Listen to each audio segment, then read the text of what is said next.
Welcome back to the program. And we have joining us right now Dr. Adeyeye Arigbabuwo. I hope I got that right, Doctor. Thank you for joining us on the program.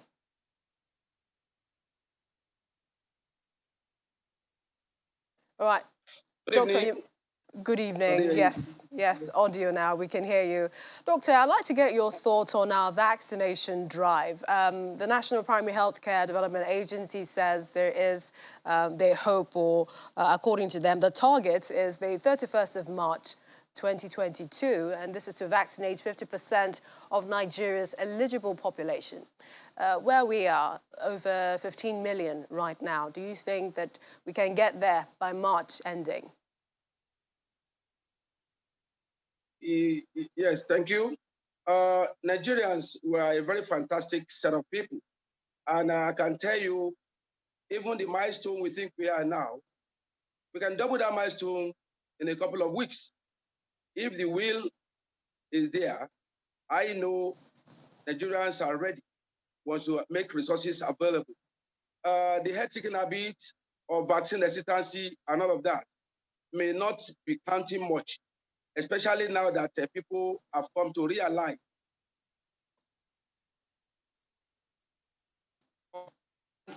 of 19 vaccination.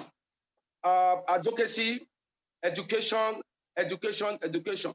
People are getting to know that prevention is better than cure. And people ordinarily in this country, when you make things seamless, when you make the operational aspects seamless, and they don't have to queue for long, they don't have to struggle to get it, or they don't have to go through middlemen or agencies, that will be very boring. I can assure you, the milestone we are seeing now, that we feel that we are doing very well, we can do much better within a couple of weeks' time to come. If you make it available to them, that's accessibility. It could be easily accessible. Once it's available, adaptability will come in, and people will drop this vaccine hesitancy empirical thing that we are seeing. So I believe we can double this population in a couple of months' time. So the target we are setting, we can go far above it, depending on how we make it seamless for the populace. But it's also interesting that, on the other hand, you have the WHO also trying to encourage countries to vaccinate as fast as possible, saying that there seems to be a sharp increase in deaths, and a lot of countries are now registering severity on Omicron variant infections worldwide.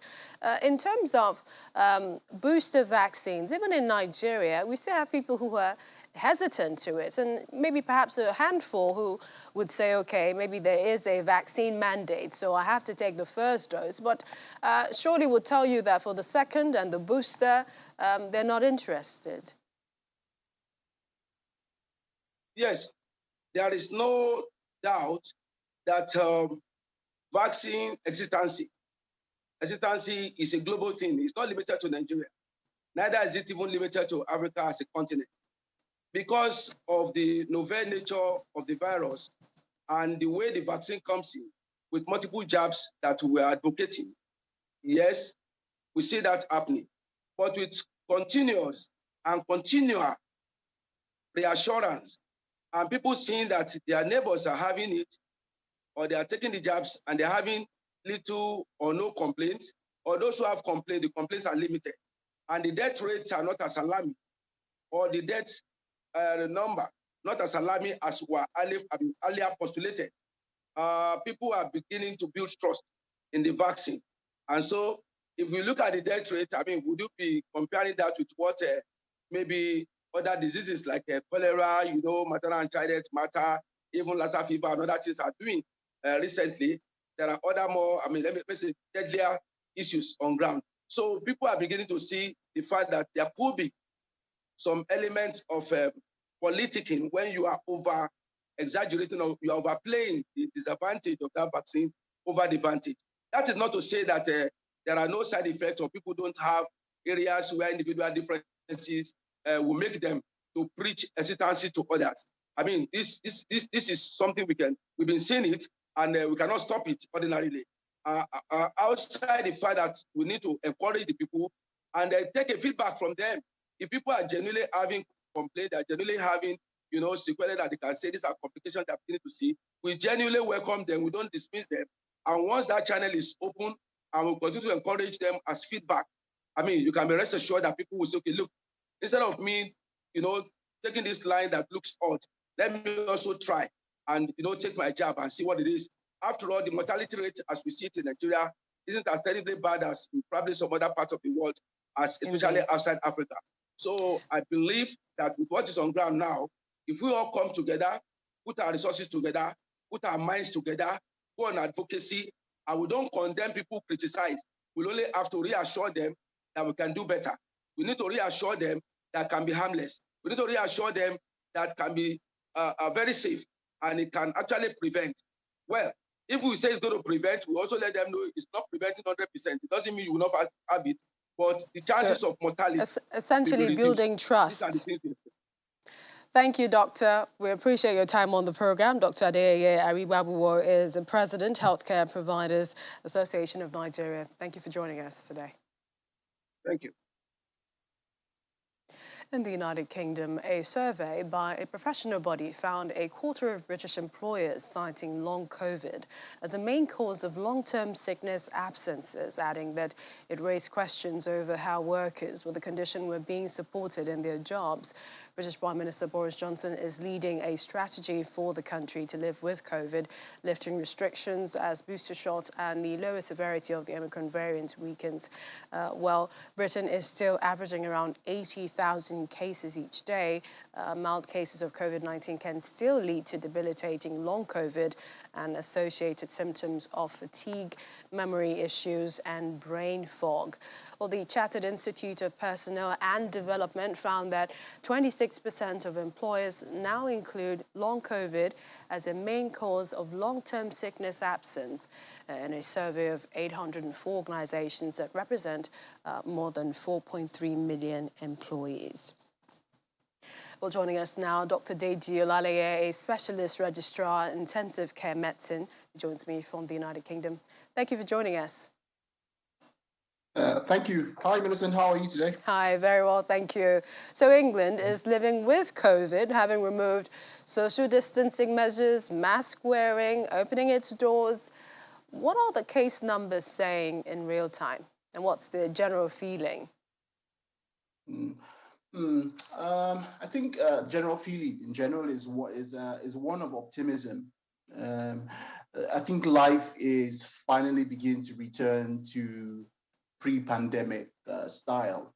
In terms of case numbers, the majority of ICUs in particular, and even the hospitals in extension, are definitely experiencing significantly lower case numbers than seen at the peak of this wave of the pandemic in January, and particularly even lower than it was before, which is why the government is confident to relax all the measures that they instituted previously. Talk to us about the NHS. I mean, there was talk about the UK putting a pause on the vaccine mandates for them. Have any final decisions been made yet? The government is looking at the other options, but basically, I think the most important thing is that because of the severity of disease seen with the Omicron variant, which seemed to be much less than the previous waves of the pandemic, it's clear that making the vaccine mandatory may be counterintuitive, especially as the NHS is really struggling in terms of people to fill the vacant posts that will be left once these people leave. So I think it was a sensible thing to do. And I think going forward, the government will come up with a plan, even though workers are encouraged to see that vaccination is a personal responsibility. But I think the government will definitely come up with a plan. But at the moment, employers are no longer mandated to disengage workers who have not been vaccinated. All right, perhaps a final question to you, and this is, the impact of COVID on the vulnerable in the UK. Well, I think that that threat still remains, because when we talk about the fact that a good number of population is reasonably protected with vaccination, we still have a small cohort of people who, due to the fact that they're either immunosuppressed, whether from conditions or because they take medication for some other conditions, unfortunately, these people will remain vulnerable. And what the plan will be for those people going forward is not really clear. However, even though those mask wearing mandates, those social distancing mandates have been relaxed, I would think that the natural thing for those who are at risk, and even for a lot of other people to do, is continue to wear masks in public spaces as much as they can. I for one, continue to do that. I think people still have to take some sort of responsibility in protecting themselves from we don't know whether another pandemic will come up in the future. So I think it's still reasonable, it's logical, it's sensible to only continue to try to protect yourself. Fingers crossed that won't come to pass. But thank you, Dr. Deji Olale, Specialist Registrar Intensive Care Medicine, joining us from Cambridge. Thank you.